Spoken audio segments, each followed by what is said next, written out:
Good evening, Excellency, ladies and gentlemen. Welcome once again to Cambodia Global Dialogue of Southeast Asia TV. Tonight we will have an opportunity to have a guest who, on a very short notice, agreed to come and share with us his perspective on the role of accountant. And I just have the pleasure to welcome with me tonight Dean Westcott, who is the president of the ACCA. I will not try to, spell it out. I will save it later. Welcome, Dean. Thank you, Siphana. Yes. Thank you very much. Dean, before we start, I think it would be good that you give a bit of your personal background so that the audience have a good feel about where you're coming from. Okay. Well, my reason for being here is that I'm the ACCA president. Yes. ACCA, which is the Association of Chartered Certified Accountants. Yes. We have some 154,000 members and 440,000 students. Wow. In 170 countries around the world. And it's my privilege and my pleasure to currently be ACCA's president. And part of my role is to travel around the countries where our members are, to meet members, to meet employers, to meet our learning providers, to see how ACCA can help work with economies, with businesses, with governments, stakeholders, regulators. Yes. I've been involved with ACCA since 2005 when I joined the Governing Council. Okay. And I was appointed as ACCA's Vice President in 2009, and I became President this year. But apart from being President of ACCA, I also have a day job. So back in the UK, I'm the CFO of a healthcare organisation. All right, yes. So you're from UK, Olympics. Wow. Very busy year for the Olympics. The Olympics, the Queen's Diamond Jubilee, and of course, just yesterday, the Paralympic Games.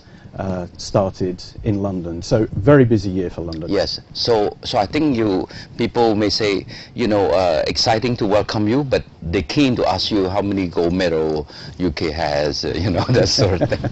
In terms of the actual number, I'll probably pass on that one, but I can tell you we came third in the league table. So we exceeded our expectations. That's great. But so basically ACCA is really a world organization, come to speak, because if you're like 100 and some country, you're only short by 20, then you can be as universal as the UN. Absolutely.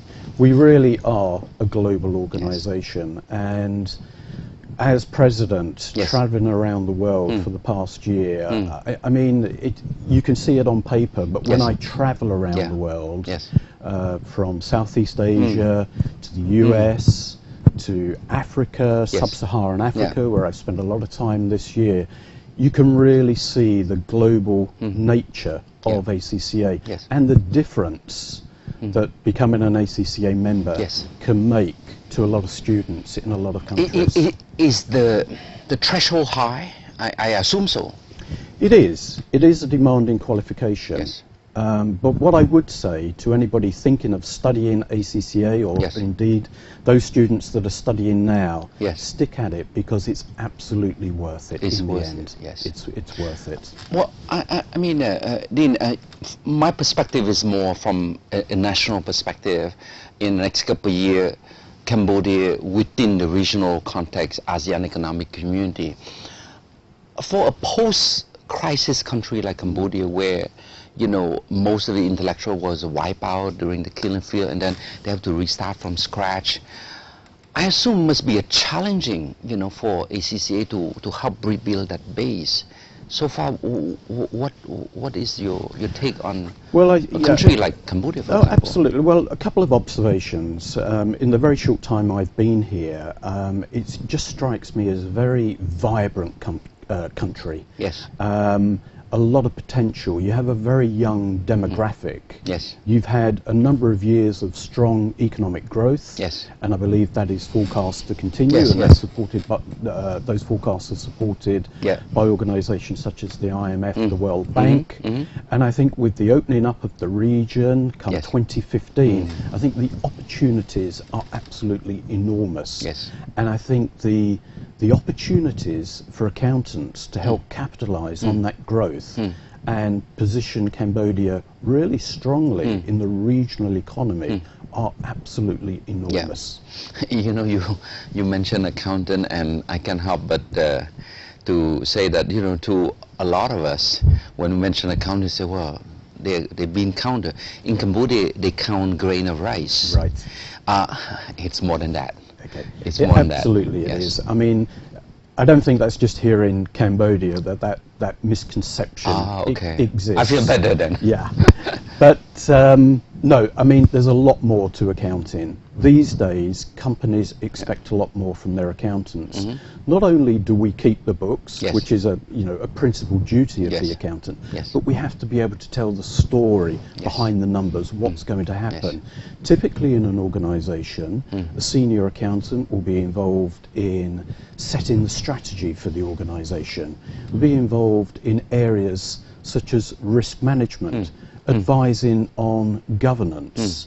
Finance touches every part of the business, and therefore the accountant, the CFO, the finance director has to understand what is driving the business, has to look to the future, importantly, not just the past. You know, what are the future developments that are going to help the company grow? Cambodia, the way I see is that we after we emerged from the crisis, there was quite a good development in the accounting sector, in the sense that there was a big bang approach. You know, so we were the darling of the donor community from the get-go, because mainly from the crisis mode, right? And in that sense, we benefit from that exposure of this international donor practice, who want transparency, accountability in the disbursement fund. So I think, you know, that is a sector that I see have, compared to other professional, like attorney, for example, they have an early start. You know, they have an early start, and that's probably good, because it does have a foundation, you know, to move to the next step of being a member of the ACCA. Absolutely. So do you see that same assessment? No, absolutely, because I mean, what Cambodia will want to achieve is sustainable growth in the future. And it's about driving that growth forward. And accountants have absolutely a key role to play in that endeavour. In the ACCA, so what your job is certifying, you know, an accreditation, if I can use the word accreditation, of the accounting profession in Cambodia, so that if they are accredited, they can go and work in Singapore, they can work in Bangkok or ASEAN. In ASEAN, we have also this so-called mutual recognition arrangement, the MRA. I don't know whether accounting is part of that MRA or not. I need to find out. But for me, it's important that Cambodia start to realize very quick that 2 years' time, if we are not up to speed, you know, at that level, you know, we will not be in a position to well, I mean, let alone go to their country, but to give the confidence, you know, to for investor coming to Cambodia. Absolutely, and that's very much where ACCA has a key role to play. It's not only about recruiting students and training members for the sake of it, but we actually work here through our country head on the ground, working with employers so that they understand the true value of what a finance professional can bring to a business. We also work with learning providers so that we have the quality, the quality of teaching and learning at the appropriate level. And that's absolutely what ACCA does here on the ground. How are you doing in Cambodia now? We're doing very well. We have I think we have about 43 members, but we have about 1,200 students. Wow, that's fast. Absolutely. And if you look at the demographic of ACCA, not just here in Cambodia, but in other countries, I mentioned earlier when we were talking about Sub-Saharan Africa. Currently in Sub-Saharan Africa, we have some 10,000 members, but we have 60,000 students. So it's very easy to see. I mean, at the moment, our members primarily are in the UK. We have about 60,000 members, and we have quite a number in China, Hong Kong, Malaysia, Singapore. But if you look forward to 5-10 years, it will be countries like Cambodia and Vietnam where we we will see very, very strong growth in our members. Yes. 2015, again, my benchmark is, my landmark or my point of reference is always at 2015, and I keep stressing over and over to the Cambodian community, the business, the political scene, everything that, look, dear friend and colleague, you know, whether we know, we don't know, we care, we don't care, we're aware, we're not, it doesn't matter, it's coming. The train is coming. They may be a little bit slow, they may be a little fast, but the ASEAN Economic Community will be there. It is now a chartered-based, you know, ASEAN community, rule-based, transparency, accountability, and it's a free flow, good service and skilled people. So when I talk to a lot of journalists here, they're paranoid. You know, they say, oh my God, you know, Cambodia open up, we're going to be submerged by other people who will come. And I say, look, that is a fear mode, but you should be thinking the other way around. Absolutely. That when Cambodia struggling with the 14 million people struggling to attract FDI, it's not like Vietnam 80 million. Now it's the other way around. Absolutely. You have to position a paradigm that Cambodia is now a gateway to 600 million. Yeah, absolutely. Cambodian can, you know, attract. I couldn't agree more. This is a huge opportunity. And you mentioned earlier about transparency and disclosure. Yes. And that's absolutely true. But again, you know, I think Cambodia has made a significant start in adopting international financial reporting standards. I mean, beyond ASEAN region, we live and work in a global economy. It's interconnected. And to attract, you know, foreign direct investment, as you say, investors need that confidence. So not only do you give them confidence by adopting international standards, adopting auditing for the businesses, but what it will also do is reduce the cost of capital. So it will make it a cheaper place to do business. But I couldn't agree more. I would see this as a huge opportunity for Cambodia. In this whole area you mentioned about, you know, adopting international best practice, standard and everything, where do we fare now, Cambodia? Where do we fare? Are we up to speed in terms of this international standard? Yeah, I mean, I think from what I've learned in the very short time I've been here, you're making very good progress. It's mandatory for certain organizations to use international financial reporting standards. You're adopting IFRS for small and medium-sized enterprises, which again is very important to lenders of capital to help those businesses grow. So I think you've got off to a very strong start, and you've got a very good foundation to capitalize on to move forward. You met with the Deputy Prime Minister, Minister of Economy and Finance, Excellency Kitchun. He's one of the prime mover of the stock market. Where do you see that the role of you know, the Cambodian business eventually in the next 4 or 5 years to be able to list it? Where do you see the role of ACCA and accountant and everything? Well, I had the privilege to attend the National Accountancy Conference here in Phnom Penh on Wednesday. And the subject matter for the day was around capital markets and particularly the role of the accountants. Now, I know at the moment you have one listed company on the Cambodian Stock Exchange, but I know there's a pipeline there and more coming through. At the moment, it's difficult to see how you sustain a strong pipeline because of the capacity on the ground for the accountants, the reporting accountants to undertake the due diligence and do everything that goes with a listing, and not just for the listing, but actually beyond that listing. And that's why I think it's important now to be putting that infrastructure into place, training your own accountants via ACCA, so you've got that capacity as the economy grows. How long does it take to be certified, assuming you're a good accountant already? Typically, most students would complete the exams in around about 3 years. 3 years, But to become an ACCA member, you have to also have 3 years of practical experience. So if you're doing that at the same time you're taking your exams, there's no reason why on completion of the exams, you don't submit your papers, yes, and you would become a member. yes. For those members who have not been necessarily working whilst they've been studying, it can take a little bit Yes, longer. yes. But they gain affiliate status Yes, okay, once they've graduated, yes. and they become a full member when they've got the practical experience as well as having passed the exams. So when they become sort of like a affiliate or a member, you know, opportunity opens for them also to go and apply to work in Malaysia, to work in Singapore, or something like this. Absolutely. And when I visit countries like Cambodia, Yeah. and I had the privilege of attending a cocktail reception Yes. last night, Yes. where there Yes. were a number of affiliates, Yes. Yes. people just starting out on their careers, and they were talking to me about sort of moving around Yes. and working. Yes. Now, you know, and I was recounting sort of my own career. Okay. When I started out, I've been qualified 20 years this year. You don't look that old. Well, thank you.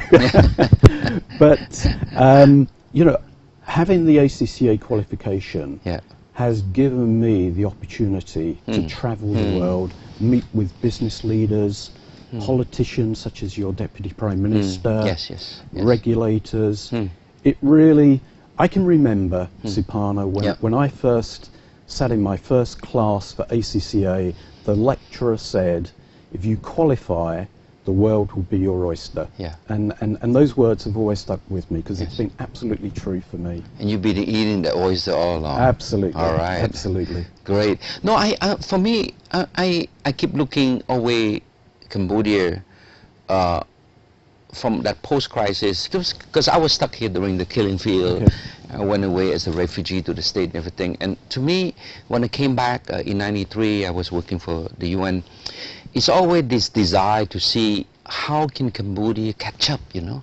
How can we get back into the community of nation? And that's why when I was asked to, you know, be a Vice Minister of Commerce at that time, I was asked to negotiate Cambodia accession to WTO. It was really, for me, there was that opportunity to say, this is it. You know, we got to open the country. The WTO will give that aura of confidence, but then, you know, it will enable us to commit to open sector, and through that opening liberalization, we're able to attract people. Yes. And from there, you know, you see opportunity there. But I have to say that, but you got to also go from the bottom. You got to build the capacity of the people to be able to get there. Absolutely. The WTO opened the door, but you got to work your way up. Yeah.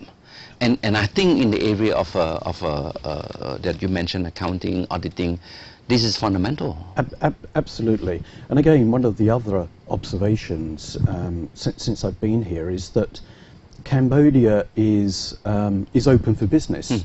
You make it very easy for foreign companies yes. to operate in yes. Cambodia. Yes. You've put in place the legal frameworks. So I sense that you've put in place the infrastructure that's needed. Yeah. But you're right, it's also about building that capacity from the bottom.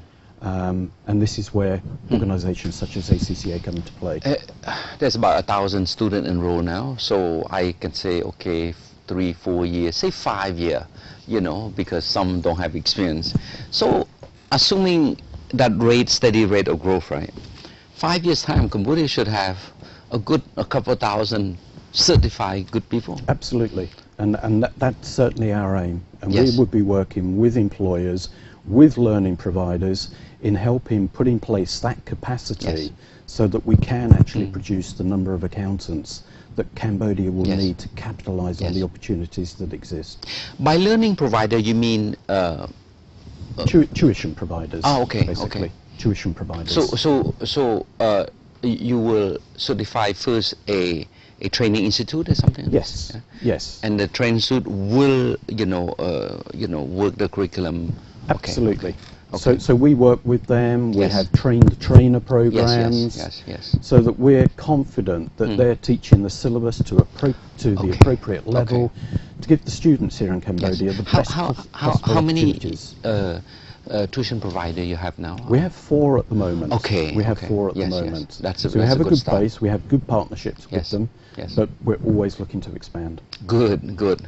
Well, Dean, I think we're coming to the end of the show, and I want to give you one last shot to send a very strong message to the audience. You know, most of the audience are young professional, university student, and they love watching the show because they think it is a learning program. I thought it was a dialogue, intellectual dialogue. For them, it's a learning thing. So, your chance. Okay. Well, you're in a country that has got huge growth potential. You've had very strong growth for a number of years. That is forecast to grow further, and you can really play a role. And if you're interested in a career in business and finance, then I would strongly recommend that you study for the ACCA qualification, and that qualification can take you anywhere in Cambodia and indeed anywhere in the world. Well, Dean, you know, thank you so much on a short notice to accept to come and speak with us. I hope in a year, 2 years from now, you decide to come back and check out Cambodia again. I'll make sure that we put some pressure to the representative here to invite you again. But for me, as a Cambodian who have seen so much of our country from crisis mode to post-crisis to rehabilitation to development, now we are reaching a point where the country is stable economically, thriving economically. I want to see Cambodia more than that. I want to see Cambodia as a competitive nation, a Cambodia who can earn the respect of its fellow ASEAN. Absolutely.